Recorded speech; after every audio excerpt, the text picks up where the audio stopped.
Are there any fighters out there that are still a sore point for you when you defeats that you've had and I mean possible rematches?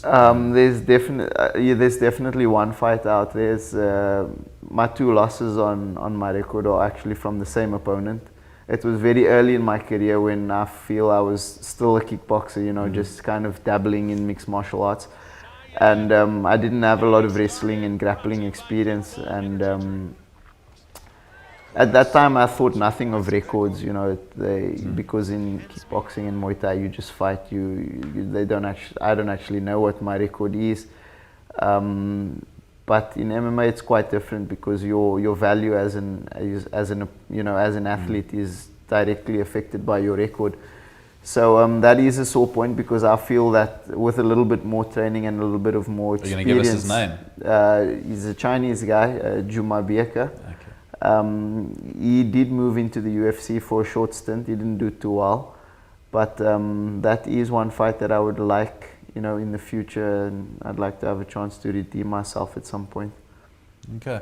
Now we know that you guys, your MMA fighters, your training schedules and regimes are ridiculous. You said you trained this morning, you got another session this afternoon. Yeah. But we also know to make your weight category, there are some pretty insane things you guys do 24, 48 hours before your fight. Yeah. Do you want to explain what some of those are?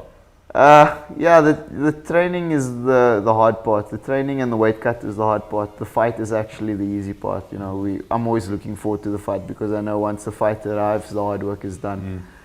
The weight cut, guys cut anywhere between 5 to 10 kilos, within 48 hours of the fight in order to make weight. But they are getting a bit more strict with, dehydration protocol and stuff like that because, obviously if you're dehydrated, you can't perform as well and you're more prone to head injuries.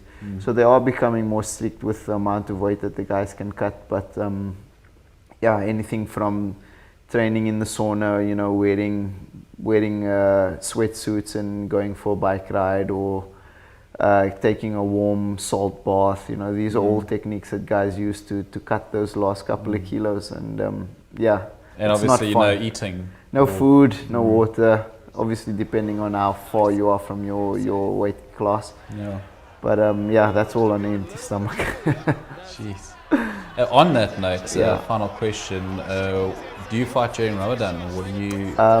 That must be quite a challenging time of the year for you. I don't fight during Ramadan. I take time off during Ramadan. I'd still keep training, or at a lower intensity, but I feel that it gives my body a time to, regenerate and recover and recoup.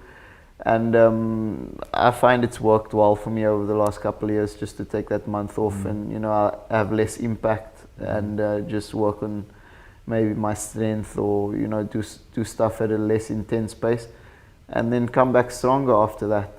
So, yeah.